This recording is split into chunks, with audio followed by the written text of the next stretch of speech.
Hello everyone, and welcome to Tutorial Tuesdays. I'm Ollamh, and today we're going to be taking a look at another very simple, very powerful effect. For example, you can see right now I'm just kind of standing in a forested / jungle type area. Now if I start walking back and forth, nothing really interesting happens. But, with the use of a very simple effect, I can do this.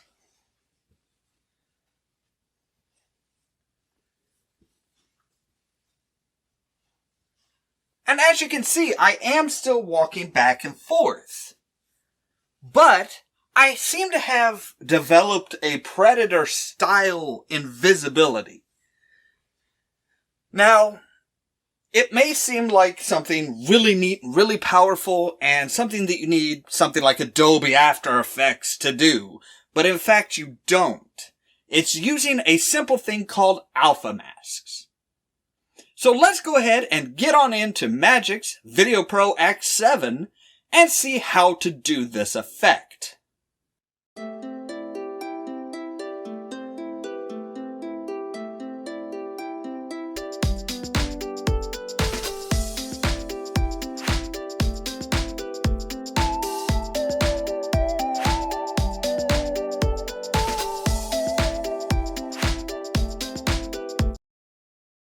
Okay, and here we are in Magix Video Pro X7 yet again, and we have just our basic video with the audio. I always record my audio separate and so that I can scrub it up and clean it up and make it sound a lot better than what it is.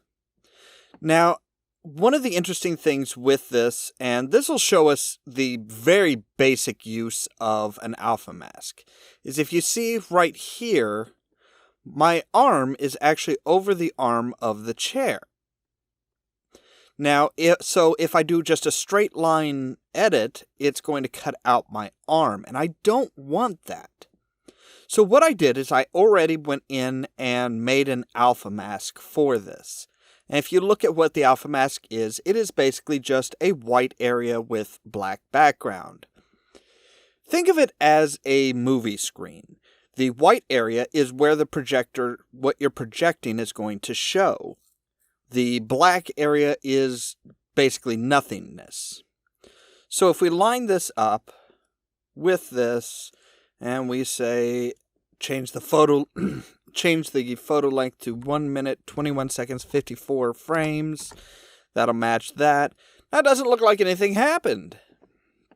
What we need to do is we need to go up into Effects with that alpha mask selected and go to Chroma Key and just click Alpha.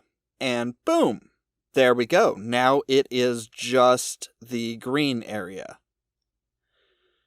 And I do kind of go past the edge, but again, this is just a tutorial. It's not fine-tuning everything. So here we say, on the actual action, we say green screen edit. Make everything just right so that you see everything properly. Now, there's basically, I'm just walking on a black background. And what we want to do here is we want to come to contrast. We want to change the brightness up all the way so that I am just a white silhouette. And then you export that as an alpha, as a actual video clip. So we come back to the other part of the video project here. And we have our jungle background.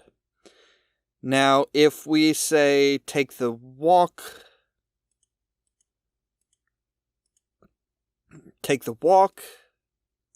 and now we're going to copy the jungle and we're going to paste it. Now, we mark this again with Chroma Key as an alpha mask, and it doesn't look like anything's changed because these two jungles are identical. But if we take the lower layer the one that we're going to be projecting over where I am. And we're just going to say, we're going to bump it up a fisheye with a 2. Now, as I'm walking along, you can see a distortion. For example, here, this log in the background, that moss doesn't line up. So you have that slight shimmer as I'm moving. Now, if I stand still, like right here, it's not easy to see where exactly the edge I am, with the exception of where things drastically change here. But as I'm moving, you can actually see that change. Now, for the actual intro, what I did was I unlinked that. I took these two, just those two, linked those, copy, and I'm going to paste them in here. And I'm going to move them down here. And then I am going to unlink them. Take this, I'm going to reset the video effects. So it's just me. Go back in, do the chroma key green. Link these two back together.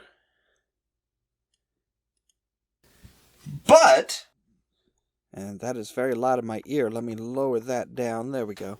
With the use of a very simple effect, I can do this. Now, between here and where I come to stop there, I am going to... Thought I told you to link. Okay, there we go. We are going to... Now, it may seem like something really neat, and we're going to cut there. So this section is just that. Now, because they're perfect copies of one another, I can sit here and I can say, okay, we want to start fading out there. So from there we fade from a shimmery outline to a physical presence. You can actually see the details and everything. And that's how we did the intro. Again, it's very simple. It takes a matter of maybe 6 minutes to totally do. Render time, of course, takes a little bit more. Okay, now, with that done, if we come back over to this other project here, we have everything basically set up again. Now we're going to do the green screen effect here. We're not really worried about sizing the background the same. But we are going to link all of this together, and we are going to actually increase it to 150%. Except for we're actually going to do it on the size and position rather than trying to increase the video effect to 100. So 150.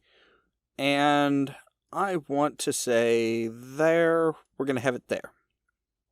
Now what we're going to do is we are going to add in a fire kind of behind me. Now, I'm not going to perfectly detail out the fire effect and everything, but we are going to basically just copy and paste this out a ways so that we have this several times. We're going to copy those, we're going to paste them onto this layer. Because what we're going to do with this second layer here is we're going to come back in, we're going to do brightness up to about 75%, I think, about 75.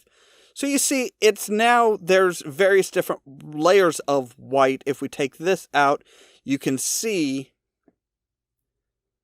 all of that. Now, if we come to color and we drop the saturation, now it is just shades of white and gray, which is what we want for an alpha mask. So if we come to chroma key and we say, okay, well, this is now the alpha mask. Now you see how parts of me are more solid, parts of me are shadier and more transparent. if we add back in just the straight fire footage, I'm now actually kind of projected onto or through the fire. Now, to really sell this effect a bit more, we take our video footage here, and we say, okay, well, we change the color to an orange. Maybe not all the way orange, just kind of a little bit of an orange. We increase the contrast and increase the brightness just a little bit. Not much. But as we pace back and forth, it's almost like through the fire you are seeing into another room. If you think of it as kind of like with the Harry Potters, when Sirius Black is talking to Harry through the fire, this is very much kind of you are seen into a room, and like I said, as the fire dies, the fire's not that bright, but it is still kind of glowing. You see a little bit of me. I'm a bit more transparent, and as I walk outside of the flame, as the flame burns around, you see just where the actual fire is, just where that glow of the fire is. And you can come down and you can say chroma key, let's take it down to 85%, so I'm a bit more transparent overall. And as we're standing here in the center talking, that fire, as the fire shifts, so does where I'm seeing. So it is very much the fire is the actual mode of seeing who I am, seeing where I am and what I'm doing. It's almost like the fire is really kind of the window through to where I am. And you can actually go through and say, and put a background behind this, actually render this out with a completely different background so that, you may see a sitting room or a living room or something like that. And this fire could be somewhere out in the forest. And where the fire is, you see the room behind me. And you can do that with, you don't even need to do it on a green screen. You can actually do that just a shot in your living room from the angle of a fire, and that's what and you're only going to see, again, where the fire is where you're going to see everything. Now, I would say we may want to go ahead and take this down so that you actually see the fire billowing a bit more. And maybe come back up in here, actually increase the contrast, and maybe bring down the brightness a little bit so that it's not so much the fire is lighting me as much as you are seeing me in the fire. And again, if you're really doing this for a final project, you're going to want to line up the fire so that there's not a sudden break. Because I think if we come in here and we look at this, well, actually, that's actually fits pretty well. That break really fits kind of well. I wasn't anticipating that. Because here's one frame, here's the next, and it looks like the fire is actually continuing on in its natural way. But that is just a few of the things that you can do with alpha masks, and the fun little things that you can do with alpha masks. Now, we can go ahead and render this out, and it'll take about 15 minutes or so. I have one that I did beforehand that's not as quite as smooth as this one. But again, it's just little things like this that you can do with alpha masks, and most people just think of them as this little picture of, okay, well, we just want to see what's there. We don't really want to see anything around that. And it is you can do so much more with them. And I highly encourage you to play around with alpha masks and try and think of different ideas like this, or like the Predator view, and see what you can come up with as far as doing alpha masks and the interesting different effects that you can pull off with this. As always, thank you so much for watching, and stay tuned for more from Ollamh Productions. Cheerio! I'm Ollamh, and today we're going to be taking a look at another very simple, very powerful effect. For example, you can see right now I'm just kind of standing in a forested / jungle type area. Now if I start walking back and forth,